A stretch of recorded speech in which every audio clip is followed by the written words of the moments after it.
Yo, what's going on, y'all? It's Combo Breaker 99 back on the fight front once again, back with my Cifers, Esquibel, post-fight thoughts, post-fight review.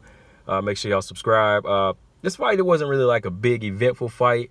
It was just kind of a good, another little good technical fight, good technical matchup, chess match here between Cifers and Esquibel. Cifers, I think she's a pretty good stand-up fighter. Esquibel, she used to be a boxer, so I think she's pretty decent at her stand-up as well, but there's some things about her sometimes that she just doesn't let her hands go enough. I kind of feel like she kind of holds back.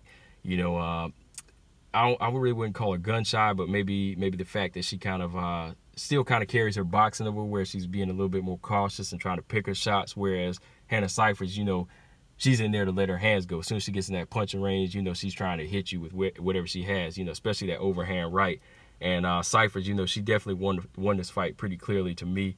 Going back and look at the fight, Cifers, I feel like she was finding her range early in the first round, just by switching up her stance, kind of having Esquibel guessing. Esquibel, she was just kind of circling around, kind of looking like she wanted to be the counter puncher here. Like I said, she was in her boxing stance, kind of had the left shoulder blocking her chin, kind of had a lot of her weight on the front leg. So here's where Cifers was kind of capitalizing on that. I feel like Jodie was in there trying to land more counters, but Hannah Cifers, like I said, she kept switching stances real quick, and she was kind of landing her, good jab in there, a good little right hand.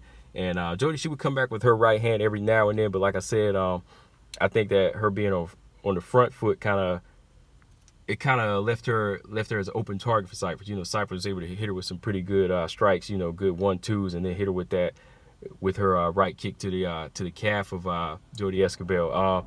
Jodie started landing some good left hands towards the end of the round, but I felt like there were some good exchanges that I would still have to give Cifers the edge, because I feel like she was just landing more accumulation, and then she would kind of get out and stay out of danger, man. But first round, pretty tight, but I would give it to Cifers just off of, her activity a little bit more.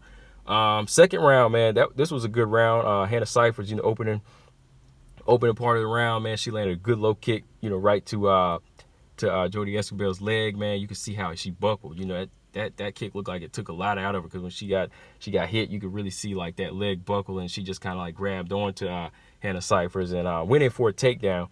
And she was getting these takedowns throughout the second round, but there wasn't much work that she was getting off of them. I don't know if it was her, or you could blame the referee, because like there was a couple times. The first time she got a takedown, and she was kind of in a good position, half guard position on top of Cifers, where she was trying to get some work done, and she was in a good position of control. And the ref, maybe after like 30-40 seconds, he stood him up, and kind of seemed like it was upsetting Jodie Esquibel a little bit. And then there was like a second time she got another takedown, and it seemed like he was just kind of stepping in real quick, so it was really hard for her to get any work done. But this was another round where Hannah Cifers was kind of favoring her as far as the stand-up. But off of those two takedowns, I would say that Jodie, she almost would have got it if she would have got some more work done, but the referee, like I said, he kept on trying to stop it. And Hannah Cifers, she was able to land the more better strikes and, kind of outstrike her again, whereas Jodie Esquibel, when she was standing, she was waiting. She really wasn't trying to counter Hannah Cifers enough.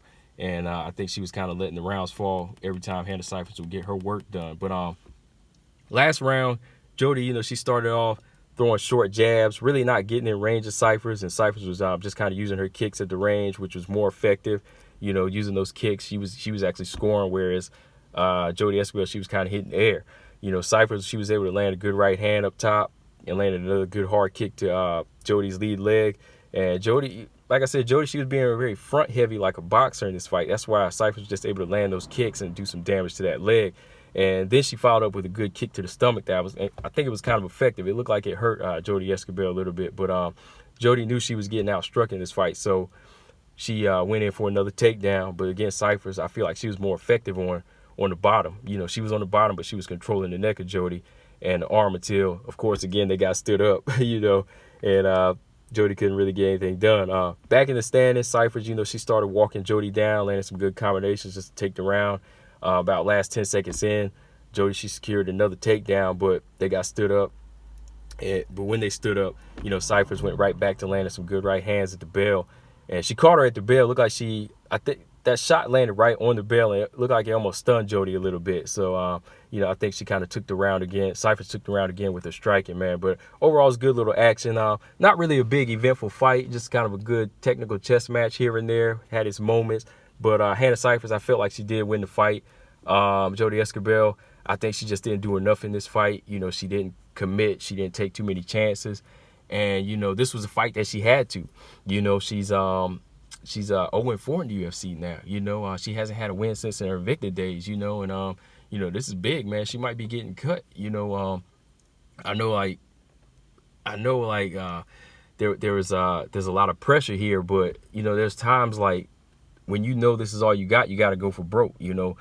It's not just the last round of the fight, but it's almost like the last round of your career where you got to say, oh, shit, you know, this is my last chance. I got to prove to them that I still deserve my chance here in the UFC, especially, like I said, you know, you're on a 3-fight losing streak. Now you got to go in there and just go for broke. I mean, if you're getting outstruck anyway, you might as well take that chance to try to get a knockout or something, especially, you know, like I said, she was in there kind of going toe-to-toe with, trying to go, like, stand in there like a boxer. She should have just tried to go for the knockout, you know.